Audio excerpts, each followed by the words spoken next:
If you plan to leave your home for a few days or more, we recommend taking the following steps, regardless of the temperature during your absence. First, turn off your main water supply. Then open all faucets and flush all toilets.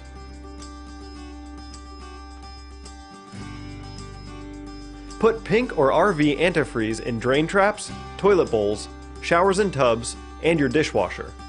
Use 1 cup for sinks and 2 cups for your dishwasher, showers, tubs, and toilet bowls and tanks.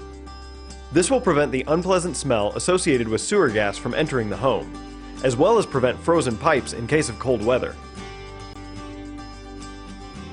If you have an electric water heater, go to your electrical panel and turn off the breaker for it. We recommend taping this off as a reminder not to turn it on. If you have a gas water heater, turn the valve to the pilot position. Consider setting your thermostat to an energy efficient level. Regardless of temperature, you don't want to overpay for air conditioning or heating while you are away. If you are leaving for an extended period of time, remove food and ice from your refrigerator and unplug it. This will save you an average of $17 a month on your utility bill.